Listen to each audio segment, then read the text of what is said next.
Assalamu alaikum guys. I hope that you all are doing well. So I'm back with another video. So today we're gonna talk about that how synaptic fatigue makes you sleepy.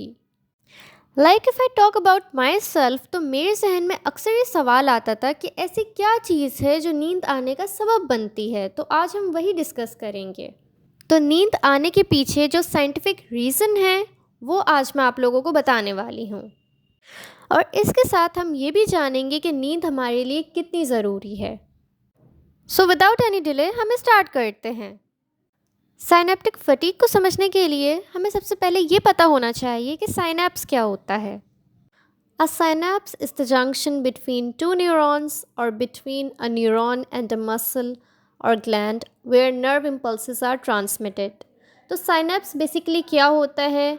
दो neurons के दरमियान का junction, उनका meeting point, या फिर एक neuron और muscle or gland के दरमियान का जो मीटिंग पॉइंट है वो, जहाँ नर्व इम्पल्सेस ट्रांसमिट होती हैं। अगर हम आसान अल्फाज में बात करें तो हमारी बॉडी में जो मिलियंस ऑफ न्यूरॉन्स हैं वो जो एक दूसरे के साथ कनेक्ट कर रहे हैं, तो वो किसके ज़रिए कनेक्ट कर रहे हैं? एक छोटा सा कम्युनिकेशन ब्रिज है। वो कम्युनिकेशन ब्रिज बेसिकली साइनैप्स है।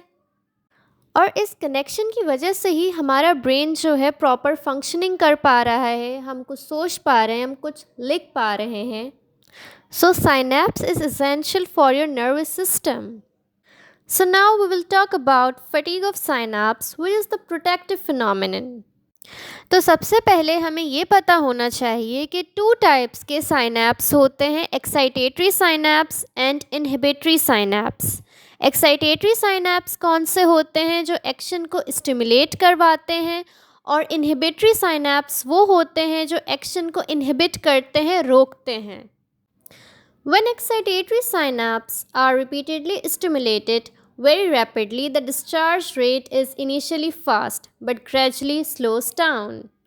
तो जो एक्साइटेटरी साइनैप्स होते हैं, जो एक्शन को एक्साइट करवाते हैं, उनका जो स्टार्ट में डिस्चार्ज रेट होता है, फायरिंग रेट होता है, वो काफ़ी फास्ट होता है, बट आहिस्ता आहिस्ता वो कम हो जाता है।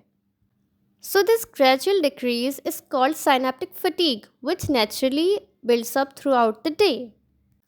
तो जो फायरिंग रेट होता है वो आहिस्ता आहिस्ता कम होने लगता है और साइनेप्टिक फटीग हो जाती है, जो नेचुरली बिल्डअप होती रहती है पूरा दिन। So due to depletion of neurotransmitters synaptic थकावट हो जाती है। फटीग का क्या मतलब होता है? थकावट हो जाना। हमें ये भी पता होना चाहिए कि न्यूरोट्रांसमीटर्स क्या होते हैं। Neurotransmitters are chemical messengers. They transmit signals between neurons in the brain like serotonin, dopamine, etc.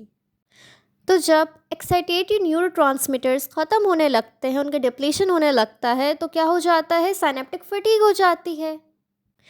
And due to synaptic fatigue हमें नींद आ जाती है। और यही हमारा आज का टॉपिक था कि synaptic fatigue is the cause of sleep. Sleep helps restore synaptic strength and clears out junk like adenosine, almost like rebooting a computer system. तो जो स्लीप होती है, आपकी नींद होती है, वो साइनेप्टिक स्ट्रेंथ को रिस्टोर करती है। और एडिनोसाइन जो एक इनहिबिटरी न्यूरोट्रांसमीटर होता है जो स्लीप और कामनेस को प्रमोट करता है, स्लीप उसे क्लियर कर देती है, ख़त्म कर देती है, और आपका जो ब्रेन होता है वो दोबारा से तैयार हो जाता है फास्ट काम करने के लिए। तो सोना बहुत ज़रूरी है। उसी की वजह से हमारा जो नर्वस सिस्टम है वो प्रॉपर फंक्शनिंग कर पाता है। अगर हम सही से नींद नहीं लेंगे तो हमारा दिमाग काम नहीं करेगा उस तरह से। तो आज के लिए बस इतना ही। अब इंशाल्लाह नेक्स्ट वीडियो में मुलाकात होगी। तब तक के लिए अपना ख्याल रखें। So it's me Aliza Qayam Khan signing of.